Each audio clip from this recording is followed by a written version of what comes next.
Authorities have confirmed that a 19th body has been discovered following a shootout between police and cash and transit suspects on Friday.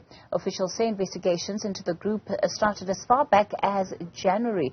We're joined now by criminal law expert Allis. Good evening to you. Thanks for your time. Certainly, a great deal of effort was required in order for police to even get to a point where they moved in on these suspects. And I think really a lot of hard work by the task force here.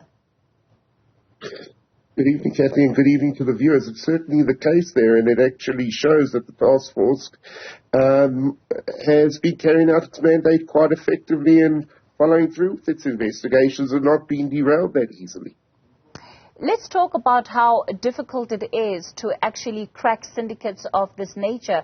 These suspects in particular are believed to have been committing a string of cash in transits in at least 3 different provinces. But when we look at the vehicles that were also recouped from this property, they all are vehicles that have been hijacked. Kathy, what happens is also that one must look at the intelligence that also exists within the syndicates and the cartels themselves. And a lot of them have got ties to the police as well, and are able to also find out what is going on with pending investigations, and often have inroads through criminal corruption and contacts within the police force. So the fact that they were able to do this and it still remains secretive, despite the criminal elements that are also existing within the SAPS at this present moment, was actually quite astounding, and quite, if one could say, refreshing, if one bears in mind our the previous blunders that have been made by the police and the issues with regards with syndicate leaders getting away and their assets being never found or recovered. Let's talk about the issue of gunfire power here, and we see yet again an example of criminals that are armed to the T, and of course this is part of what police also have to confront when trying to execute their jobs. The thing is, what amazes me, and what one must just take into account, is it's not just the fact that they are armed to the hilt. It's what they're armed to the hilt with. These are not your common variety weapons. These are military-grade, police-grade, fully automatic weaponry. This is not available in your common variety gunsmith. And that's something that one must take a look. Where are these actually coming from? Where are they being trafficked through and smuggled, and how they're actually dealing with it? If one takes a look, there's always been a history with regards to gun control and arguments for and against the use of weapons, especially firearms, for self-defense purposes. But this is not the case with what they are walking out with. They're not walking in with simple handguns and self-protective firearms that they've obtained simply legally by robbing this house and that one. This is military-grade stuff. These guys can go into war with this type of artillery. Bekele has said that he hopes that this will be some kind of signal indication to others who are part of syndicates that are committing this very same crime, that the police will be onto them and that, they'll be coming after them soon as well. Do you find that that kind of threat is one that is credible under the circumstances?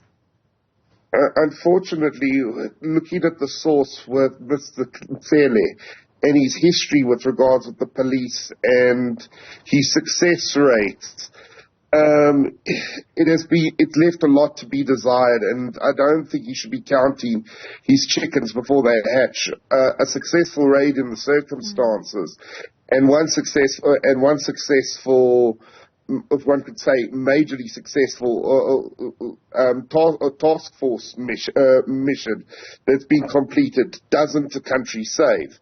So yes, it's a good start, but bearing in mind the historical blunders that have been going on under his watch, I wouldn't exactly go ahead and start trumpeting. The criminals are not quite fearing for their safety after just one victory. And remember, these people still have to go ahead and be tried and convicted.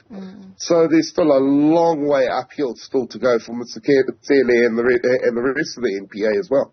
Ian, we can't end off this conversation without talking about the very real risks that South African policemen and women face on a day-to-day basis. And unfortunately, when we look at the numbers, we're seeing an increase in those that are killed while, on the job. And just coming out of this past week, of course, we've got Lieutenant Colonel Joe Kutzer, who has now lost his leg after being shot in that fire exchange with these criminals. And that in and of itself, of course, means that there's a great risk that these men and women have to bear every single day while executing their duties.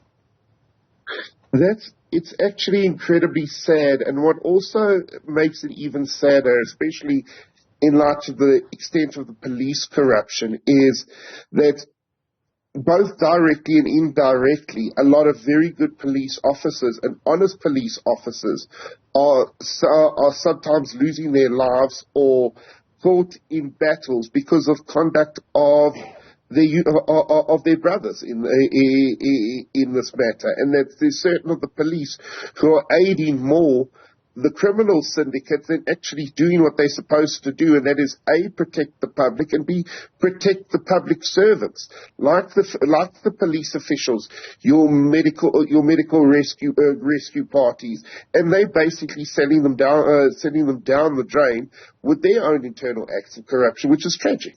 All right, we'll leave it there for tonight.